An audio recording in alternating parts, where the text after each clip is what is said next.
Hello everyone, welcome to YouTube channel of SPC. पिछले lecture में हम लोगों ने ये देखा कि प्रोजेक्टाइल मोशन क्या होता है और जो पाथ ऑफ प्रोजेक्टाइल होता है वो पैराबोलिक होता है। इसको कैसे प्रूव कर सकते हैं उसकी बात करी। अब उसमें लास्ट हमने बताया था कि प्रोजेक्टाइल मोशन जो होता है उसके तीन कंपोनेंट हैं। क्या क्या तीन कंपोनेंट होते हैं? एक टाइम ऑफ फ्लाइट की, कोई भी ऑब्जेक्ट कितनी देर तक हवा में है। दूसरा, हाइट ऑफ फ्लाइट की, जब ऑब्जेक्ट को फेंकोगे तो वो कितनी हाइट पकड़ेगा, मतलब सर हॉरिजॉन्टल से हाइट कितनी पकड़ लेगा। और तीसरी चीज थी कि रेंज ऑफ फ्लाइट, कितना दूर गिरेगा जाके, किस एंगल में फेंकेंगे, कितना दूर चला जाए, इस तरीके की कोई बात। तो time of flight, height of flight और रेंज ऑफ फ्लाइट की बात हम लोग अब करने जा रहे हैं। तो सबसे पहले अगर मान लो कि ये लिख के आता है तुम्हारे सामने क्वेश्चन की कंपोनेंट्स ऑफ प्रोजेक्टाइल मोशन को डिस्क्राइब करो, तो सबसे पहले तुमको फिर से वो डायग्राम बनाना होगा और बताना होगा कि कौन क्या है। तो हमने लेट कर लिया कि let an object has projected at angle theta with the horizontal with initial velocity u। Initial velocity u के साथ तुमने क्या किया है, उसको फेंक दिया है। ठीक है, तो क्या होगा? वही होगा जो मंजूर खुदा होगा। तो ये कौन होगा? y x axis, y axis. तुमने कहा कि हमने फेंक दिया है यहां से u वेलोसिटी के साथ, तो ये कंपोनेंट u x, ये कंपोनेंट u y। यहाँ पे क्या होगा? v x होगा, लेकिन यहाँ पे v y क्या होगा? 0 होगा। ये कौन है? हाइट ऑफ फ्लाइट है। ये कौन है? रेंज ऑफ फ्लाइट है। ठीक, क्लियर कट बात। और एंगल कितना बना रहे हो? थीटा बना रहे हो। तो सबसे पहले हम लोग निकालेंगे किसको? टाइम ऑफ फ्लाइट को। ठीक, तो time of flight, first time of flight. Time of flight का मतलब वो टाइम जितने टाइम के लिए ऑब्जेक्ट क्या रहा? हवा में रहा। ठीक है, अब हमको फाइंड आउट करना है इसको। तो हम लोग जानते हैं कि since we know that first equation of motion क्या होती है? v equals to u plus a t. तो यहां पे ऑब्जेक्ट कहां जा रहा है? ऊपर। पहले कहां जा रहा? देखो, पहले ऑब्जेक्ट ऐसे चढ़ रहा है ऊपर, फिर उतर रहा है नीचे। तो हमने मान लिया कि ऑब्जेक्ट जब ऊपर पहुंचा तो एट, इस पॉइंट का कुछ नाम दे दे।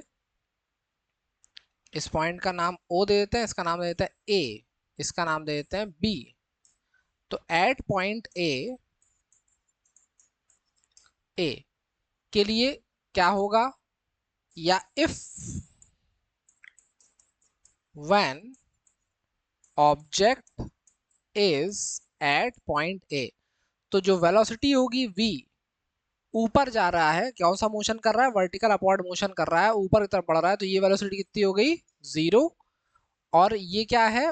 वर्टिकल अपवर्ड में u y, vertical upward motion है तो इसका मतलब ये माइनस होगा, ये क्या लगेगा? g, और ये क्या होगा? t। तो यहां से हमें मिला कि u y किसके बराबर है? g t के। तो t इसके बराबर है u y बाय g के। ठीक है, या इसको ऐसे भी लिख सकते हैं कि इन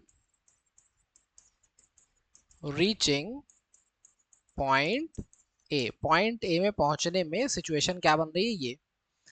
अब जितना टाइम किसी ऑब्जेक्ट को किसी प्रोजेक्शन में चढ़ने में लगता है, उतना ही टाइम क्या लगता है? उतरने में। तो यहां पे क्या होगा, now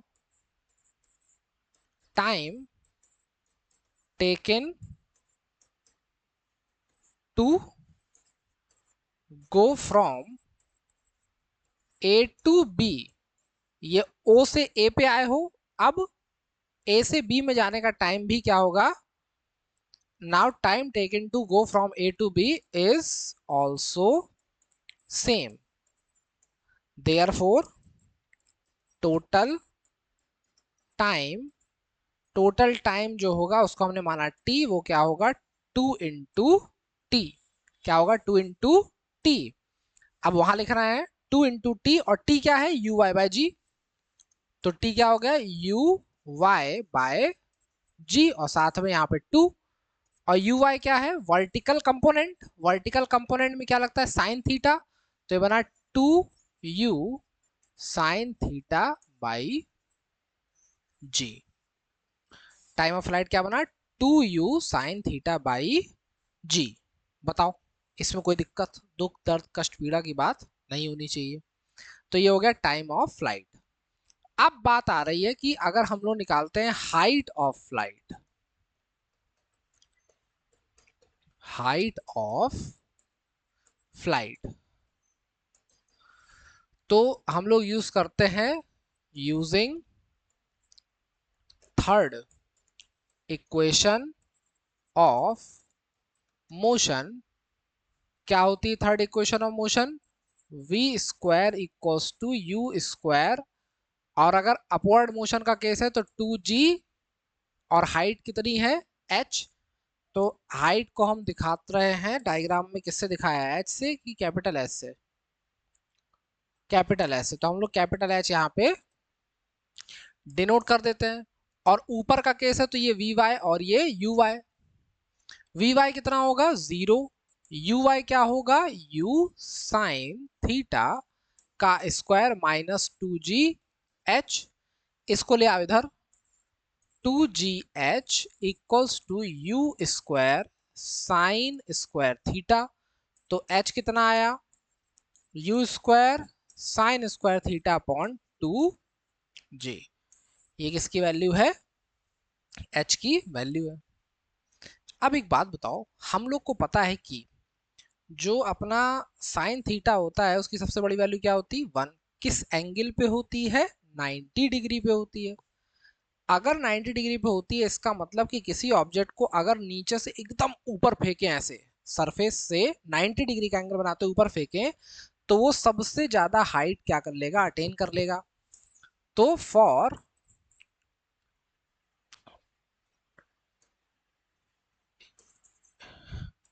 if theta equals to 90 degree then sine 90 equals to 1, जो कि कितनी वैल्यू है इसकी मैक्सिमम, तो इसका मतलब जो h मैक्सिमम होगा, h मैक्सिमम होगा वो कितना होगा 90 डिग्री पे u² अपॉन 2g, ठीक है, मैक्सिमम हाइट ऑब्जेक्ट अटेन कर लेगा।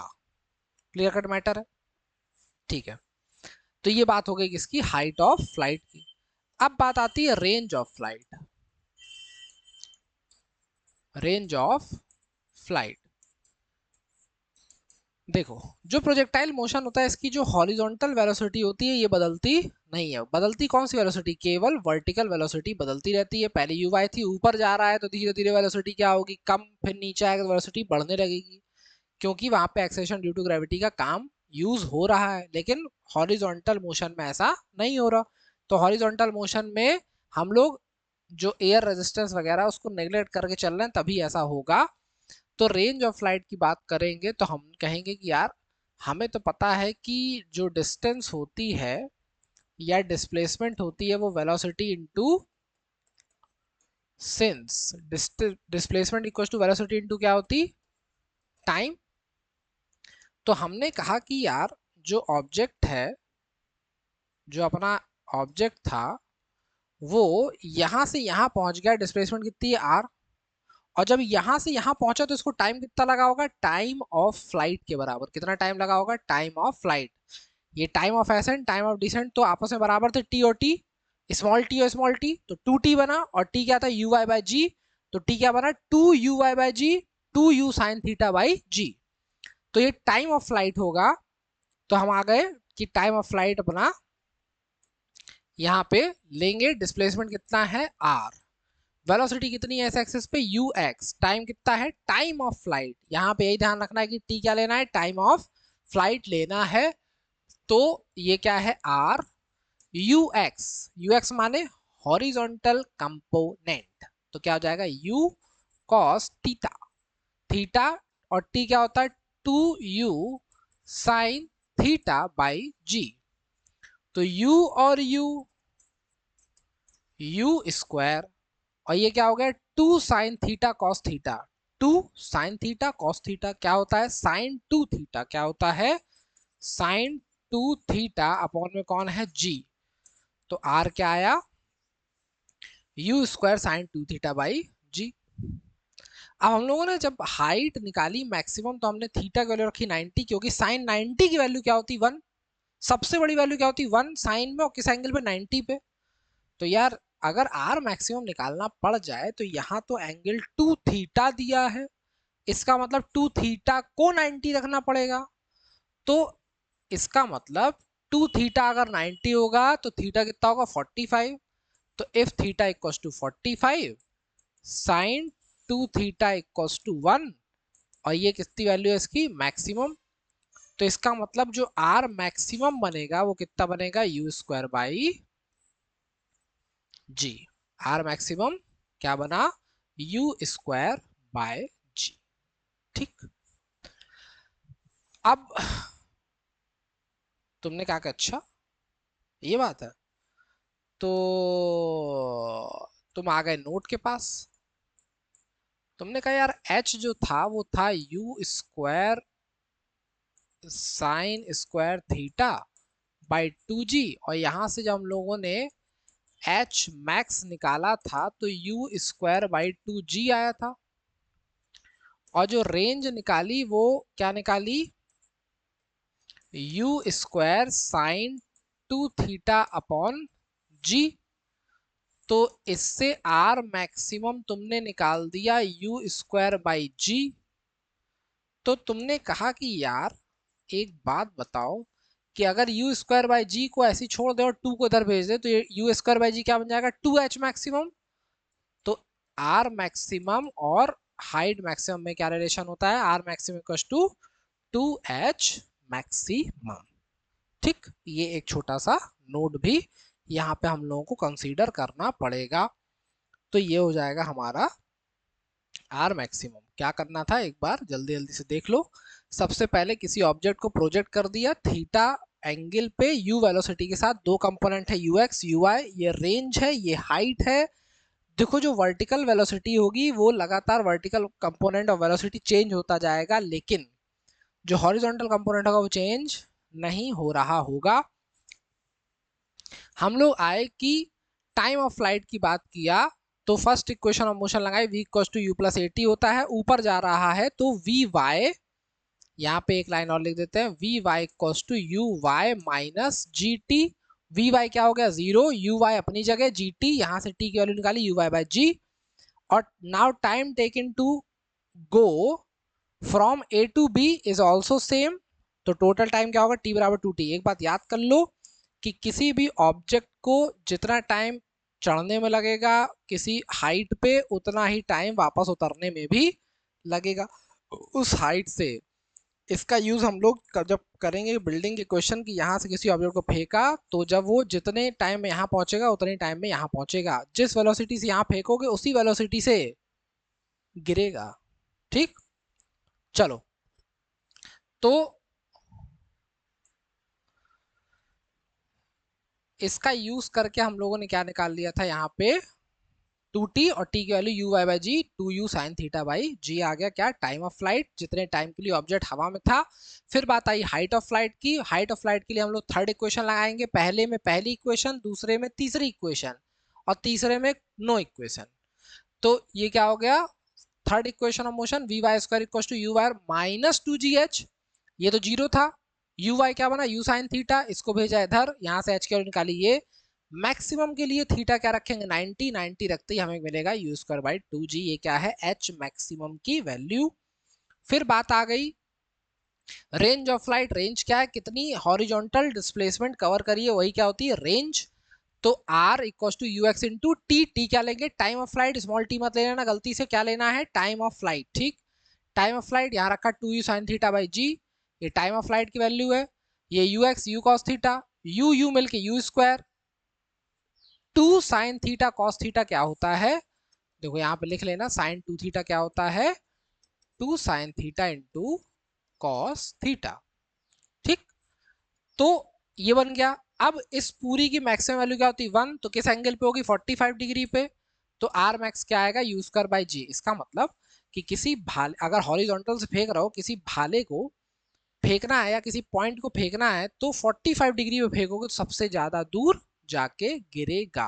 कहां से, एकदम सरफेस से, एकदम सरफेस से।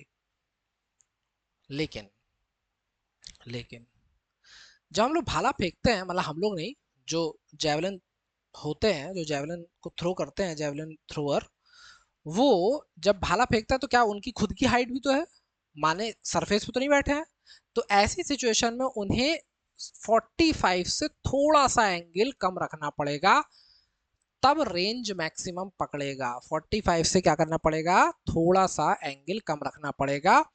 माने जब वो हाइट, मान लो सरफेस ये है, यहाँ की हाइट से फेंक रहा है, तो जाके मान लो यहाँ गिरा, और कितना एंगल है 45 छोटा, अगर 45 पे फेंकता तो यहीं गिर जाता। ठीक है, लेकिन अगर यहां से फेंकोगे 45 पे तब यहां गिरेगा, लेकिन 45 से छोटे एंगल फेंक दोगे तो यहीं गिर जाएगा कहीं। ठीक है, बात क्लियर मैटर। हाइट मैक्सिमम कब होती है 90 डिग्री पे, और जो आर मैक्सिमम और एच मैक्सिमम का रिश्ता है वो क्या है, R maximum equal to 2h of maximum. ठीक, क्लियर कट बात।